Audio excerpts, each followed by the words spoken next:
suasana persaingan yang mana kita nggak mungkin menghadapi semuanya mesti Islami. Kejadian yang ada adalah lingkungan kita, tempat bisnis kita, bisnis yang non-Islami. Mayoritas daripada bisnis yang terjadi selama ini, kita bisa melihat yang kita miliki, misal di dalam dunia perbankan, itu hampir 95% itu dikuasai oleh konvensional bank, ya. Sementara syariah ya sekitar 5%, ya. Nah, itu kajian dari beberapa tahun yang lalu, dan sampai sekarang terjadi kenaikan tidak terlalu signifikan, karena memang langkahnya berbeda, ya. Sekarang ini paling tinggi sekitar 6 atau 7%. Nah, kalau kita perhatikan dari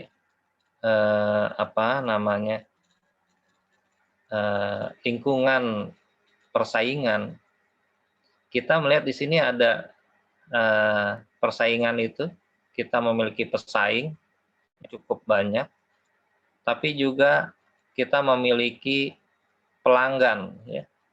Kita memiliki pelanggan dan pemasok. Yang kita lihat di sini, selain daripada lingkungan persaingan, juga yang disebut dengan lingkungan industri itu sendiri, ya. Dan ada 5 kekuatan daripada yang disinyalir oleh Porter. Apa 5 kekuatan yang dikatakan Porter itu? Jadi ada 5 kekuatan. Ini adalah modelnya, di mana kita mengenal ada potential entrance atau biasa disebut sebagai potensi ancaman, ya, bagi pendatang baru, ya. New entrance, jadi ada potensi pendatang baru masuk ke dalam industri itu dan dia memiliki segalanya, ya. Nah, kalau masuk di sini di dalam industri persaingan, maka akan terjadi suatu kondisi persaingan antar perusahaan, rivalry among the existing firm. Jadi ada persaingan di antara perusahaan yang ada, gitu. Baik dia berwujud supplier, ya, atau dia memiliki bargaining as pemasok, gitu,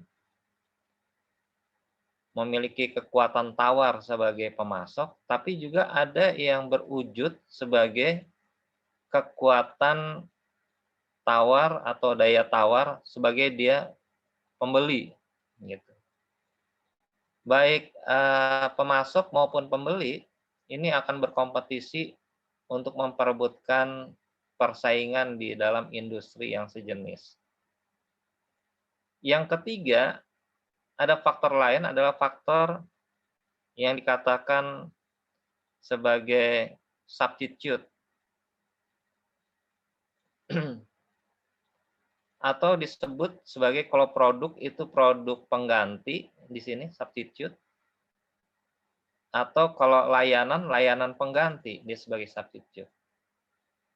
Sekarang yang kalah bersaing kantor pos, ya, kalah sama JNE, tapi JNE belum bisa mengalahkan juga Gojek, ya.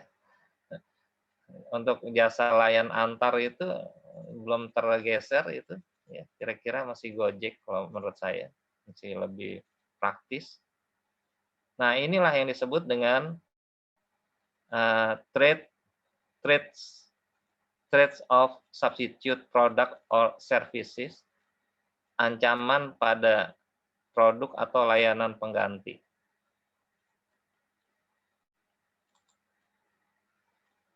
Nah, salah satu contohnya adalah terkait dengan model BMW ya. Jadi kita bisa melihat ada suatu kondisi BMW ini selalu mengantisipasi ancaman pendatang baru. Ya.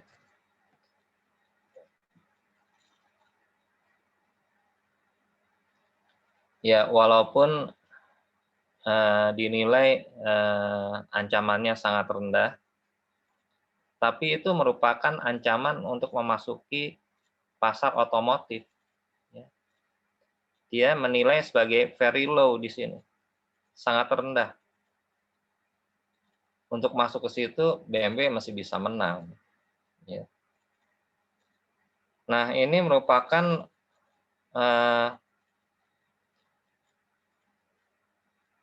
di mana kalau perusahaan mau masuk ke situ, harus memiliki modal yang besar, large amount of capital. Selain punya modal yang besar, namun pengetahuannya agak sedikit kurang, ya. Ya tentu di sini BMW memiliki kesempatan untuk memenangkan itu. Tapi kita lihat yang kedua, trade of substitute itu kategorinya medium, menengah di sini. Jadi kalau kita melihat di sini ada suatu kondisi sedang atau menengah, itu merupakan ancaman pengganti. Karena kenapa? Kalau di Indonesia saja, teman-teman bisa melihat ada semacam perkembangan public transport, ya. Coba aja pergi mau ke kota, public transportnya bagus sudah. Ada mungkin layanan daripada busway, ya. Atau mungkin ada layanan sekarang kereta juga ada, mungkin dari BSD langsung ke tengah kota misalnya. Nah, itu merupakan alternatif pengganti, ya. Jadi kita bisa melihat di situ include public transportation such as buses, trains, and aircraft. Oh, aircraft ya. Bisa jadi nanti suatu saat dari Bandung ke Jakarta langsung ke tengah kota. Kalau sekarang kan sampai di mana tuh? Sampai di Halim Perdana Kusuma, ya. Nah, di sini juga kita melihat ada suatu power of supplier, itu levelnya adalah medium, menengah, ya. Atau di atas rendah, ya. Medium atau dikatakan sedang, levelnya sedang.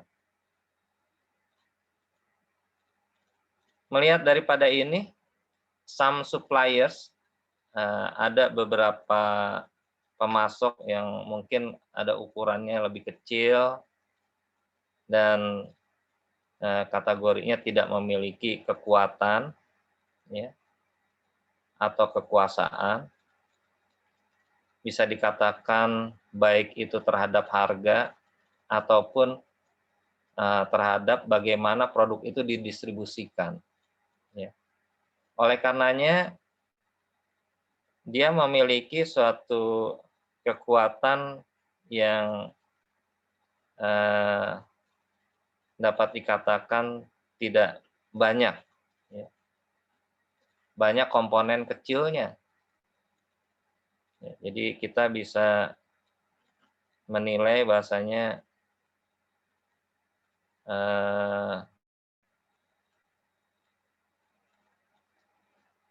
harus dari berbagai skala bisnisnya harus memiliki kemampuan bagaimana perusahaan-perusahaan bisnis itu fleksibel, memiliki fleksibilitas, ya. Jadi diharapkan bisa lebih fleksibel dalam menentukan harga produk, bagaimana dia mengirimkan dan mendistribusikan.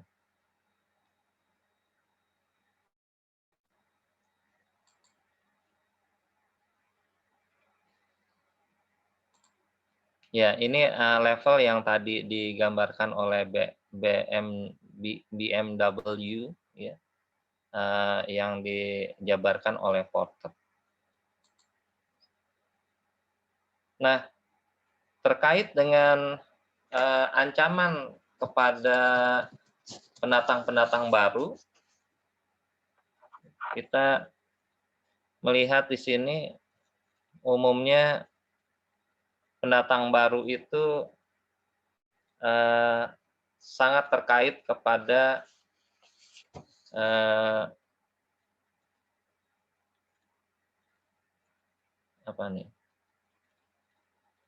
profit, ya, profit. Jadi dia harus melalui high entry barrier, hambatan masuknya susah begitu, yang mengarah kepada juga bisa jadi ancaman rendah, ya, seperti new entry. Jadi kalau pendatang baru biasanya agak sedikit menghadapi kendala terhadap economies of scale. Kalau dibandingkan dengan perusahaan yang sudah eksis, kalah dia skala bisnisnya. Ya. Inovasinya kalah, karena perusahaan-perusahaan besar itu sudah eksis di sana dan sudah melakukan efisiensi. Perusahaan kecil harus belajar untuk economies of scale. Yang kedua adalah product differentiation. Product different means berbeda. Melakukan pembedaan produk. Ya. Kalau itu aja kan bosan, tapi begitu dikasih corak sedikit laku lagi. Ya. Kalau zaman dulu tuh mobil Toyota, misalnya Toyota Corona misalnya, dia nggak berubah banyak-banyak, ya.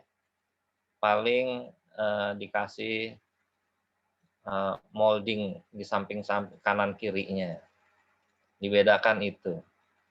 Kemudian mungkin spionnya berubah sedikit, yang tadinya segitiga menjadi kotak misalnya, seperti itu. Tapi bodinya sama semua, mungkin tempelannya, mungkin ada striping, body stripingnya, ya. Mungkin dibedakan untuk yang produk yang baru menggunakan kaca film,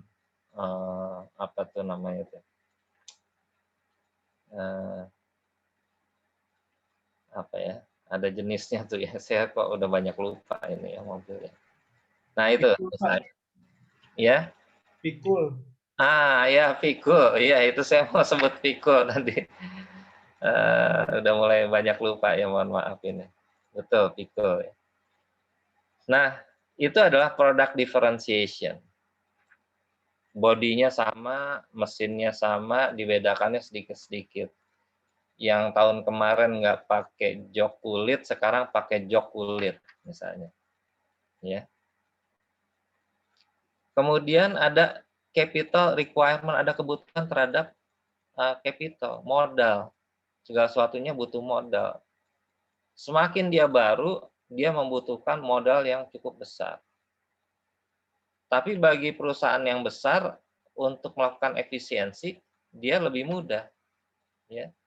Maka untuk perusahaan yang lama, dia bisa melakukan penurunan capital. Begitu dia tidak atau mengurangi sedikit daripada inovasinya, research-nya, langsung drop. Ya. Nah, jadi kita bisa melihat untuk perusahaan baru dengan perusahaan yang lama berbeda skala kebutuhan capital-nya. Ada switching cost. Kalau perusahaan yang baru, dia memiliki kemampuan switching. Dirubah bisnis yang harusnya dilakukan tahun ini karena modalnya agak terganggu, budgetnya terganggu, maka kita laksanakan di tahun depan misalnya. Ada switching cost. Tapi perusahaan yang baru susah melakukan itu, ya. Dia belum punya kemampuan switching cost. Kemudian kita juga mengenal ada yang disebut dengan akses to distribution channel. Perusahaan lama sudah mempelajari bagaimana menyebarkan produk mobil ini, apalagi ke antar provinsi, apalagi menyeberang lautan dan sebagainya. Dia punya pengalaman-pengalaman kalau menggunakan jasa ini, dia akan cepat tiba di tujuan. Kalau menggunakan ini, biasanya terhambat karena tidak punya fasilitas dan sebagainya. Yang terakhir kita bisa melihat ada cost disadvantage, cost independent of scale, ya, di mana biaya-biayanya bagi perusahaan besar ini bisa diatur skala ekonominya agar bisa bagaimana tetap bisa dijangkau biayanya, atau mungkin diturunkan sedikit agar kemampuan penetrasi pasarnya bisa bergerak dan sebagainya. Ya.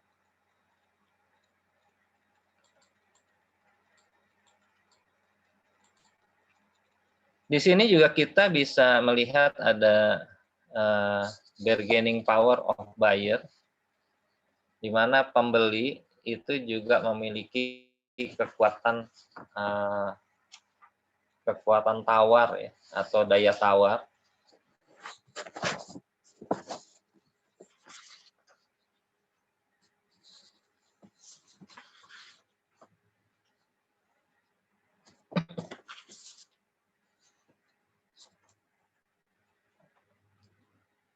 Nah,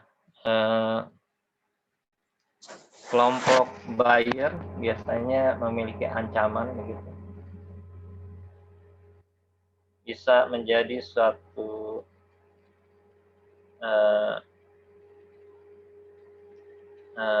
bisa mengancam suatu industri.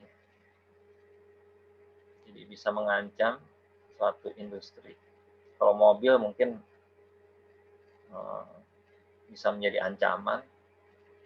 Pada saat Timor mau masuk di Indonesia aja, semuanya pada kebingungan, ya. Gapkindo juga menjadi bingung. Kemudian perusahaan merek Toyota juga berusaha untuk rapat siang malam mengantisipasi itu. Biasanya untuk pembeli mengancam industri, biasanya adalah memaksa harga turun, ya. Nah, sekarang mobil itu per Maret akan ditinjau atau dikurangi biaya pajak kalau nggak salah, ya. Jadi kalau dia pajaknya 100% dinolkan, berarti mobil baru yang diimpor, taruhlah dia Alphard misalnya 1 miliar, karena yang tadinya pajaknya 100% sebagai barang mewah, maka apa yang terjadi? Dinolkan, turun menjadi 500 juta, ya. Kira-kira seperti itu. Nah, ini bagi teman-teman yang kemarin tidak beli mobil, bisa dapat mobil baru sekarang ya, dengan harga yang sama, tapi mobilnya baru. Jadi ada pepatahnya, nggak bisa beli mobil pada saat murah, tapi bisa beli mobil pada saat mahal. Karena sekarang pajaknya diturunkan, dihilangkan. Jadi, tahu ya, belum ada kabar lagi ya. Tapi kalau dari media kemarin sebelum Maret sudah gencar, bahasanya mobil akan bebas PPNBM-nya, barang mewahnya 100% ya, berarti bisa 50% kita nanti beli mobil dari harga sebelumnya. Kemudian yang kedua adalah selain pembeli bisa memaksa turun harga, juga memiliki tawar-menawar untuk kualitas barang yang lebih tinggi. Kalau kemarin 500 juta dapat mobil bukan Alphard, sekarang mobil sekelas Alphard. Misalnya seperti itu. Berarti higher quality, more services. Jadi sekarang yang mendapatkan angin adalah buyers-nya. Kemudian yang berikutnya adalah play competitors against each other, memainkan pesaing satu sama lain. Ya, jadi ya udah, kalau nggak mau jual ya saya beli dari yang lain. Loh, kenapa gitu Pak? Ya kita pembeli kan raja ya. Jadi bolehlah kalau semuanya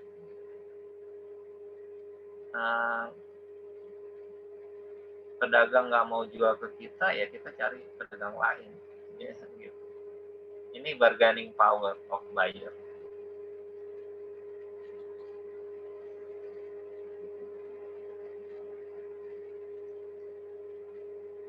Masih terkait dengan bargaining power of buyers, kekuatan tawar pembeli ini bisa kita perhatikan suatu kelompok pembeli yang kuat, is powerful. Yang pertama adalah bisa terjadi karena terkonsentrasi. Bisa terjadi karena konsentrasi. Atau dia membeli dalam jumlah yang banyak. Oke, gimana kalau kemarin kan kalau saya beli satu itu 5.000. Sekarang kan saya belinya banyak, belinya 200. Ya gimana kok harganya jangan 5.000 lagi lah, 3.000 gitu ya. Kan belinya banyak 200. Ya, jadi dia akan coba untuk menyatakan itu. Kemudian yang kedua adalah katanya produk purchase, produk yang dibeli dari industri bisa dikatakan dari industri yang standar atau yang tidak standar. Ya, maksudnya tidak standar itu industri yang berbeda. Jadi dia bisa membeli dari mana saja karena dia punya uang. Yang ketiga adalah biasanya pembeli menghadapi sedikit biaya pengalihan. Ada biaya pengalihan, ya sudahlah, kalau gitu asal saya dapat barangnya, nanti bisa dia melakukan nanti saya kasih lah. Ya, jadi ada biaya pengalihan. Iya saya kasih, jangan tahu. Atau mungkin biarin biaya cetak logo yang kecil itu biar saya yang bayar. Jadi ada suatu biaya yang bisa switching. Kalau dalam kondisi yang banyak itu you nggak bisa antisipasi, sedangkan saya membutuhkan waktu. Oleh yang menjahit eh, yang harus dijahit untuk logo itu biar saya yang bayar. Gitu. Jadi dia akan memiliki kemampuan. Yang berikutnya adalah selain dia menghadapi biaya pengalihan, juga dia akan menukar dengan keuntungannya. Dia akan terima kalau terjadi pengurangan keuntungan. Ya sudah, nanti nggak usah turunnya dari 5.000 menjadi 3.000, ya sudah turunnya ke 3.500. Dan ini merupakan ancaman-ancaman yang terkait dengan kredibilitas ataupun integrasi yang pernah dilakukan. Jadi baik itu terhadap produk industri, tapi yang diarahkan adalah salah satunya adalah kualitas produk dan layanan pembeli. Biasanya penekanannya ke sana.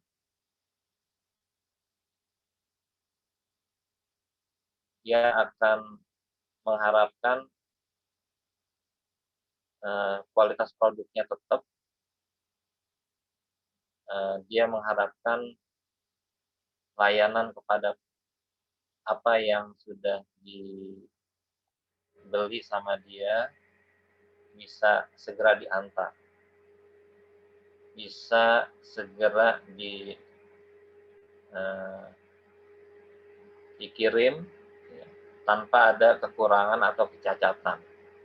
Kalau cacat ya kita tolak semua, kan gitu ya. Jadi dia punya kekuatan itu.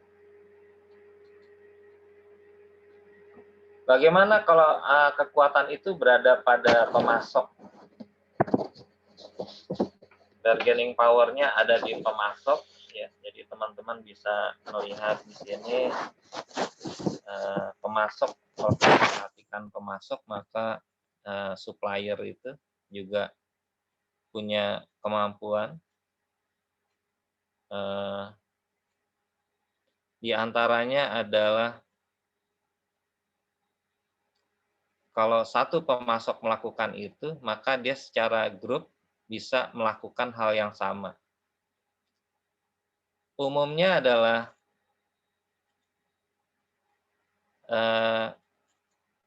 karena produk kita ini termasuk produk yang bagus. Kalau Anda sih pembeli baru 1 orang ini yang saya terima. Produk kita bagus dan banyak peminatnya. Maka kalau Anda nggak ambil, besok Anda ambil, maka harganya sudah saya naikkan. Gitu ya. Wah, serem ini. Pembeli digitukan, wah. Pemasok merasa bahwasanya barang ini nggak ada duanya. Nggak ada KW-nya. Jadi kalau bicara soal barang yang akan dibeli, ini paling bagus. Ya. Kalau Anda nggak ambil sekarang, maka besok Anda dapatkan barang KW. Ya. Nah, itu kata pemasok. Dan kita bisa melihat di antaranya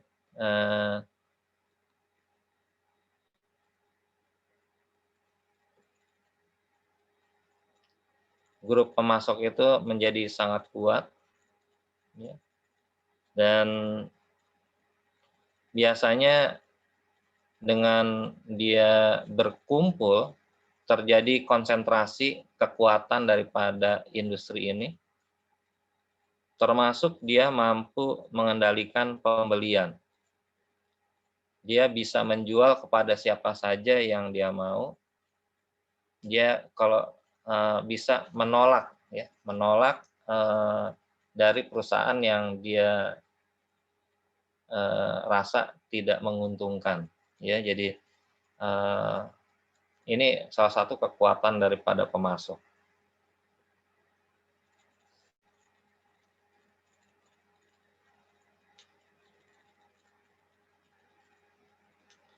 Dan dia tidak takut adanya industri substitusi, industri-industri yang mengganti itu dia tidak takut ya.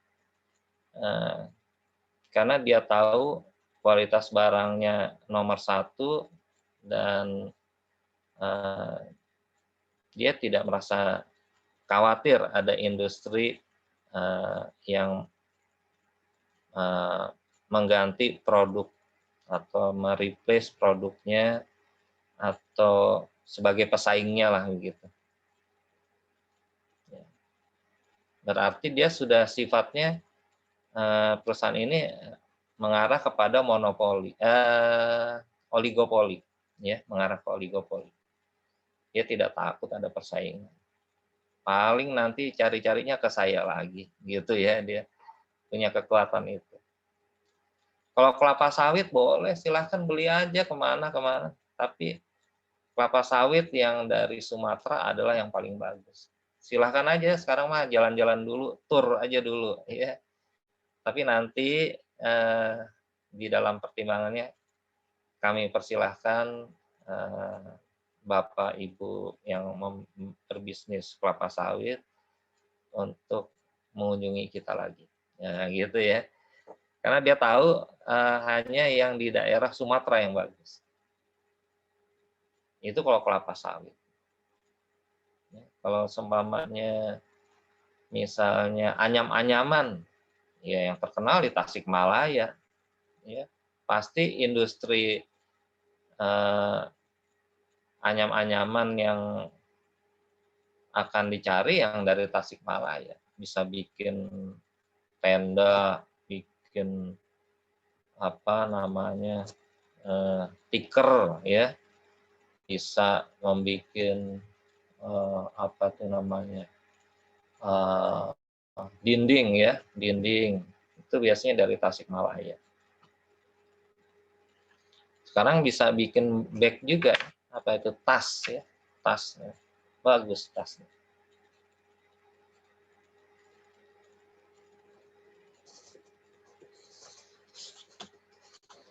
Yang berikutnya adalah kita melihat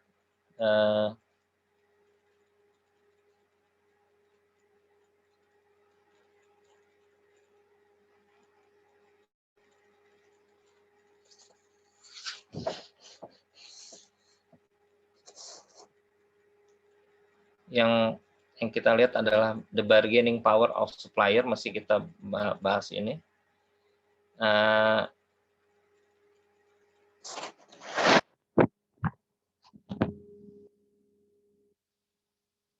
Biasanya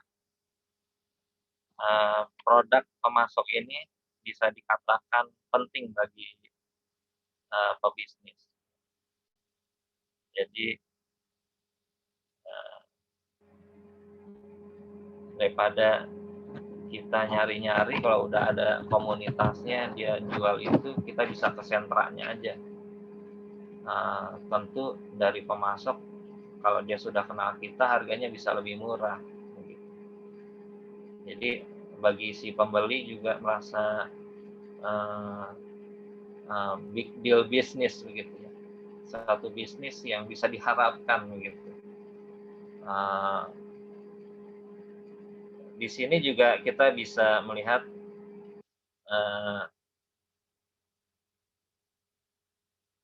the supplier groups products are differentiated juga. Grup pemasok ini bisa dibedakan atau bisa dibangun begitu suatu rantai pembelian kepada si buyer dengan cara switching cost. Gini aja deh, karena you belinya banyak kan. Gimana kalau biaya paknya situ yang tanggung ya, nah, gitu ya. Karena si pembeli takut nggak dikasih barang sama si pemasok, ya udahlah saya inilah. Kalau tadi bisa beda si buyer sih yang kuat. Kalau si buyer yang kuat, nah kan saya udah beli banyak. Nah, tolong untuk biaya cetaknya situ yang tanggung. Nah, gitu. Kalau si yang kuatnya si pembeli, dia akan minta shipping cost. Tapi kalau di sini yang kuat adalah supplier. Tolong biaya kotaknya nanti bapak bapak aja yang beli ya, yang gitu ya, yang bayar. Ya nanti saya yang ada. Nah,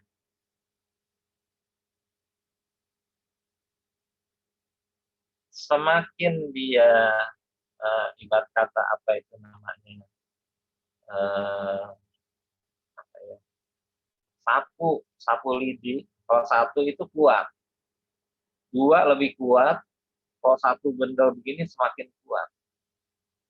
Maka baik supplier maupun baik pemasok ataupun pembeli, begitu dia memiliki jumlah yang banyak, maka dia semakin kuat, ya. Maka dia bisa uh, merasa berkontribusi untuk masa depan bisnis keduanya. Kalau pemasok yang kuat, maka dia akan lebih banyak ngatur pembeli.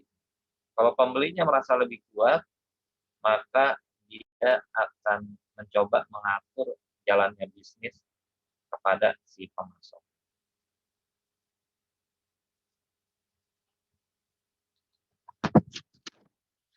Ya, yang berikutnya kita bisa melihat di sini ada suatu ancaman ya, ancaman produk-produk substitusi ataupun layanan substitusinya ya.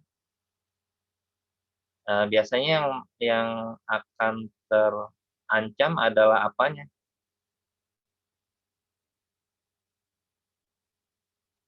Kalau Bulog masuk ke dalam industri, dia memberikan produk maupun layanan.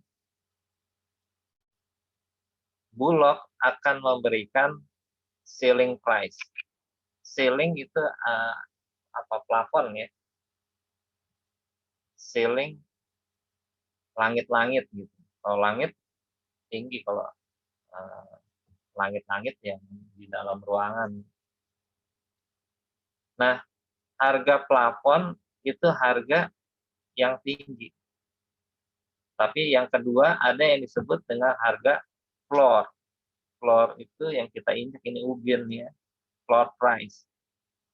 Biasanya waktu kita mempelajari ekonomi mikro, kalau kita bicara selling price, maka selling price itu ditentukan sedikit di bawah harga apa? Equilibrium begitu. Harga keseimbangan pasar. Bagaimana kita menentukan floor price? Biasanya floor price ditentukan sedikit di atas keseimbangan pasar ya. Jadi seperti itu ya. Jadi kita bisa melihat kondisi di mana penentuan harga ini sangat ditentukan oleh pemasok ya. Kalau pemasoknya adalah Bulog tadi, di musim paceklik dia akan menentukan apa? Harga paling tinggi. Ya. Jadi produsen nggak boleh menentukan sembarangan, tapi harga paling tinggi. Maka disebut dengan ceiling price. Agar apa? Keuntungan bisa terjadi pada konsumen. Ya. Kalau harganya terlalu tinggi, produsennya untung, konsumennya sakit. Tapi di sini pada saat paceklik karena jumlahnya kurang, harga akan naik setinggi mungkin. Ditentukan sama Bulog, harga nggak boleh lebih dari, jadi harga tertinggi, harga eceran tertinggi, gitu kan ya. Jadi sering disebut dengan harga eceran tertinggi. Yang berikutnya adalah harga-harga tersebut harus bisa mencerminkan price ratio. Jadi satu harga dengan harga yang lain punya nilai relatif. Jadi harganya tidak boleh dipengaruhi oleh nilai inflasi. Makanya gimana caranya pemerintah melakukan inflasi itu rendah. Kalau inflasinya tidak ada, maka price ratio-nya adalah nilai itu sendiri, ya seperti itu.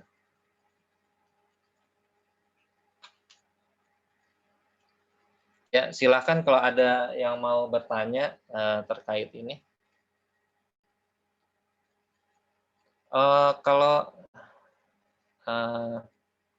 Fadil, saya sudah beri tugas belum ya? Kemarin sudah, Pak. Sudah ya. Kelompok ya. Kelompoknya jadi berapa kelompoknya? Sebentar Pak, dicek dulu. Iya, cek dulu.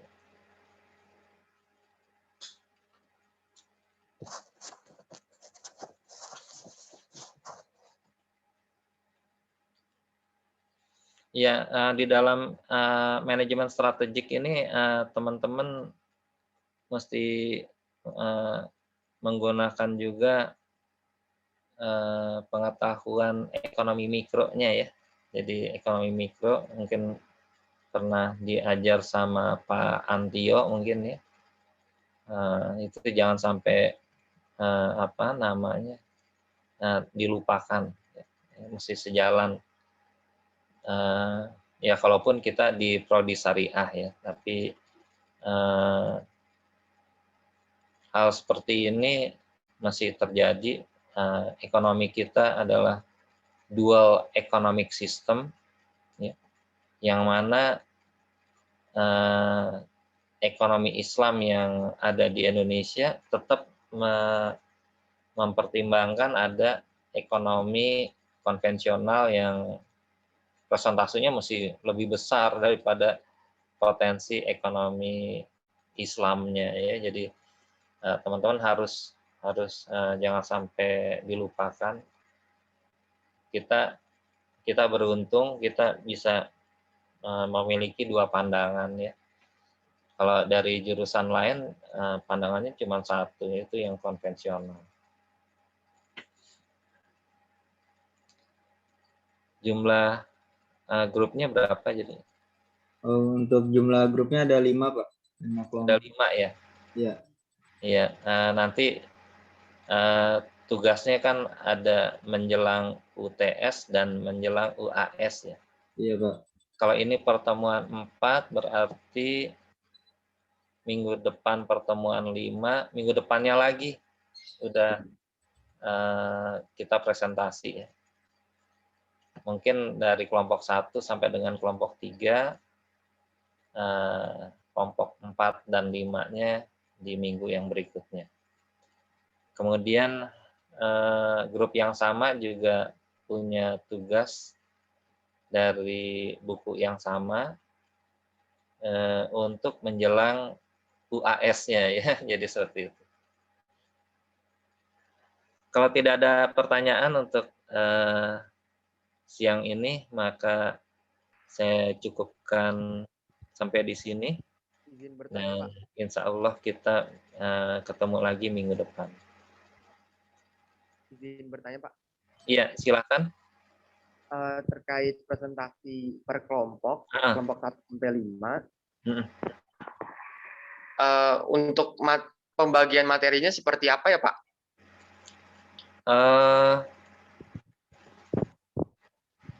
Nanti saya kirim di itu kali ya. Jadi kan di buku yang manajemen strategik yang ditulis oleh Pak Faisal ya, Pak Faisal Rifai itu, teman-teman bisa memilih mungkin dari chapter 1 sampai dengan 7 ya, itu untuk UTS, di atas 7 itu untuk UAS. Nah, nanti koordinasi aja Baik, Pak. untuk 5 kelompok yang ada kelompoknya bisa memilih dari chapter 1 sampai dengan chapter 7 ya. 1 sampai dengan 7 ya silahkan aja dipilih, tapi inform kepada ketua kelas. Fadil ya ketua kelasnya ya? Iya, Pak. Ya, minta tolong sama Fadil nanti supaya enggak satu kelompok membahas materinya yang sama ya gitu. Baik, Pak. Iya. Baik, terima kasih, Pak. Iya, sama-sama. Iya. Kalau tidak ada lagi, kita cukupkan sekian dulu.